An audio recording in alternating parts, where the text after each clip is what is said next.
Bonjour et bienvenue sur Technapa, la Tech à Papa. Alors Bamboo Lab annonce pour aujourd'hui, là tout de suite, la Bamboo P2S, donc le successeur ou la successeur de la P1S que beaucoup d'entre vous ont acheté.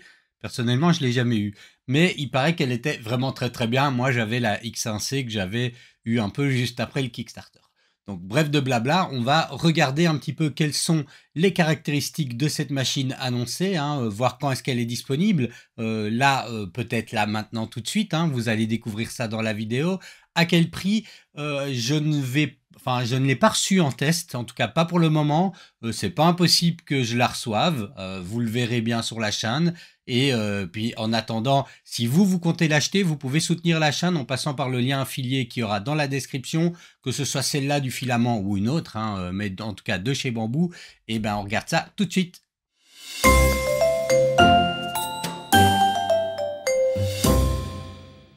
Alors, elle est donc là, la nouvelle P2S. Donc, on a un prix. Alors, je sais pas quel prix je m'attendais.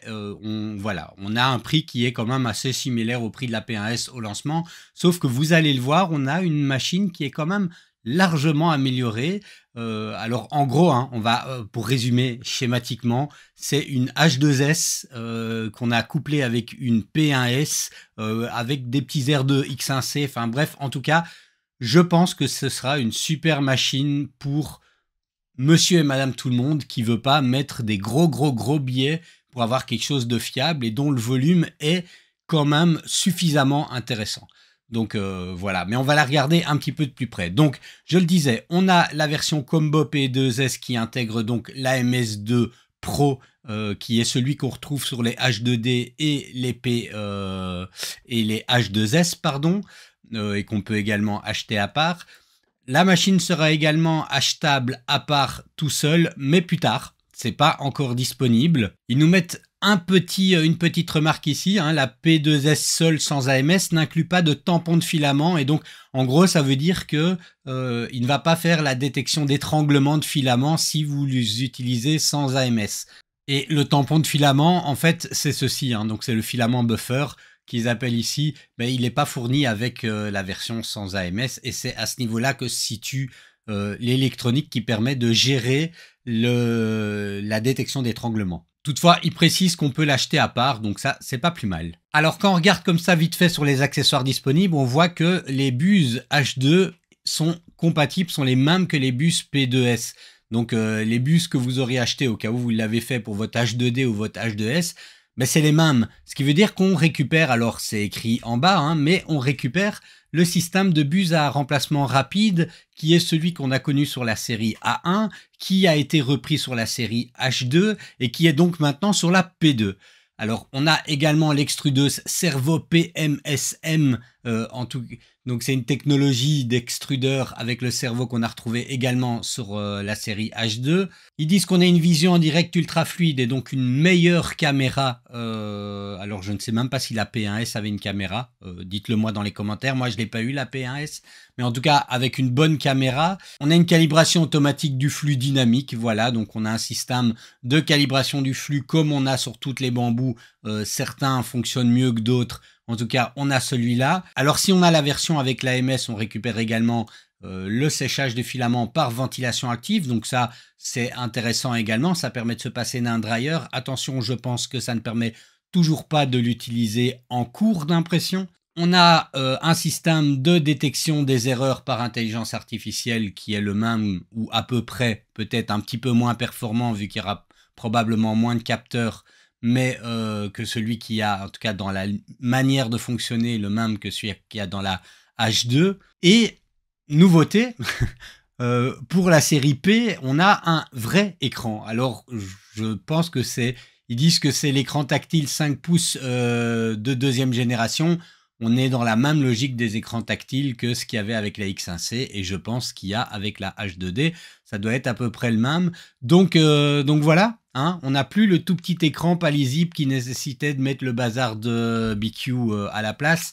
Donc ça, je trouve ça bien. Alors je disais, l'extrudeur de cerveau PMSM, c'est quelque chose qu'on retrouve également sur la série H2. Donc on voit qu'il récupère, qui repartent sur les bonnes bases des autres machines. et qui permet ici de délivrer plus de force d'extrusion. Ils disent 70% de plus que son prédécesseur, ce qui permet d'accélérer, enfin d'améliorer la stabilité de l'extrusion à haut débit. Alors on l'a vu plus haut, on a le fameux capteur à courant de Foucault qu'on voit ici. Alors un capteur à courant de Foucault, ça veut dire quoi? Bon, je suis pas ingénieur, donc peut-être que mon explication sera pas tout à fait correct, mais ce que je m'en souviens, c'est que c'est un capteur qui ne va pas être dérangé par des éléments extérieurs dus à la manière dont un champ électromagnétique est émis et vient se répercuter sur une surface conductrice. Il n'est pas dérangé d'ailleurs dès lors par des éléments non conducteurs comme par exemple de l'huile et donc que c'est vraiment plus fiable dans des environnements, on dit industriel rude, voilà. Alors, si vous pouvez me donner une explication, c'est ce que je m'en souviens de mes cours de physique, si vous pouvez me donner une explication plus claire, mais en tout cas, ça veut dire en gros que c'est un joli nom pour dire qu'on a un capteur qui est censé être plus fiable dans des conditions comme celui-là, enfin comme celle-là, pardon. Alors ils disent ici qu'on a un système de surplomb parfait parce qu'ils ont un autre système de refroidissement, hein, plutôt que de recycler l'air chaud dans la chambre, on va aspirer de l'air frais à l'extérieur de la chambre pour le système de refroidissement, ce qui est censé l'améliorer et le rendre plus efficace. Alors on a également une chambre qui n'est pas activement chauffée, qui est passivement chauffée, mais avec une régulation quand même de la température qui se fait via un système de volant qui lui ici est commandé. Je sais par exemple sur la Core One c'est le même système, hein, on n'a pas un ventilateur qui souffle de l'air chaud à l'intérieur, c'est l'air chaud qui est généré par l'impression et par le lit chauffant qui va générer la chaleur, mais grâce à un système de ventilation, quand la valeur est plus haute, des panneaux vont s'ouvrir pour laisser l'air chaud sortir un petit peu et rafraîchir doucement la machine pour essayer de garder une espèce de régulation thermique comme ceci. Mais ce n'est pas une chambre activement chauffée. Alors au niveau de la détection IA, hein, ils mettent en avant le fait qu'on a donc une détection qui est gérée par une puce ou un Neural Processing Unit, une unité de processing neural, enfin voilà, je ne sais plus comment on dit en français,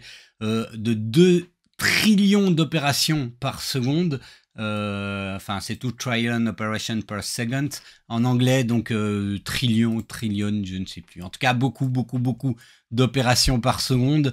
Voilà, hein, et qui est censé vérifier s'il y a des objets qu'il ne faut pas sur le plateau, s'il y a des spaghettis, si la buse est encrassée, et si on a un bourrage de la goulotte de la purge. Voilà, comme ceci. Alors, c'est à tester, hein, c'est à voir, mais c'est pas plus mal. Enfin, le changement de buse en 30 secondes, ça, on commence à avoir l'habitude, mais c'est la même conception que sur la A1, etc. La H2, H2D, et franchement, je trouve que c'est vraiment cool. Alors, de base, elle est fournie avec une buse en acier trempé, ce qui est bien pour les filaments techniques et les filaments chargés. Donc ça, c'est franchement pas mal, et avec le prix qu'ils proposent, c'est vraiment pas mal. Alors, avantage qui est à tester également, c'est que le moteur d'alimentation, le moteur d'extrudeur qu'on a vu plus haut, qu'ils appellent PMSM, vu qu'il a une force d'extrusion plus importante, il peut tirer le filament de l'AMS plus vite, et ils disent que ça permet le chargement et le déchargement du filament plus rapidement. Donc ils disent 60%, économisant en moyenne 10 minutes pour chaque 100 changements de filament. Voilà, ça c'est pas plus mal. Et enfin, on a également tout l'écosystème bambou qui est fourni avec, qui reste pour moi l'une des grandes forces de la marque autour de ces imprimantes. Et quelques améliorations de qualité de vie, hein. Ils disent que fourni avec la version combo, on a donc le fameux buffer, donc tampon de filament 2 en 1 qui gère également le système de détection d'étranglement.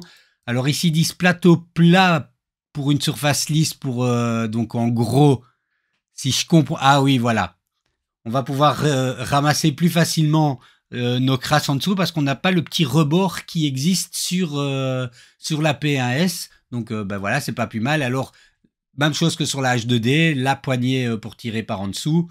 Une façade de verre incassable. Alors là, j'espère pour vous que c'est vrai parce que le nombre de fois où on voit dans les livraisons que la porte arrive complètement explosée avec des verres, une verre envie de tremper, voilà, hein, on verra que si c'est vraiment aussi incassable que ça, mais c'est quand même pas plus mal qu'ils aient pensé à le faire. Bref, comme vous avez découvert avec moi, une machine que je trouve vraiment intéressante et surtout vraiment pour le prix. Alors moi personnellement, je suis un peu moins intéressé par le multicouleur et donc la version, si je devais me l'acheter moi, la version non combo m'irait parfaitement, mais elle n'est pas disponible là pour le moment. Je vais quand même essayer de la part de Bamboo de recevoir une machine en test. Sinon, je pense pas en acheter une parce que j'ai la grande sœur, la H2D, et que moi, je pense que ça fait double emploi, hein. J'ai mieux avec la H2D qu'avec cette P2S, mais elle a l'air quand même super intéressante pour des applications. Enfin, voilà, je pense que ça va être l'imprimante avec autant de succès qu'a été la P1S, et ils sont bien partis pour ça. Donc, je pense que la concurrence va un petit peu se sentir mal à l'aise avec les choses qu'ils ont annoncées dernièrement et dont ils ne s'attendaient pas à celle-là, à ce prix-là. Donc, voilà.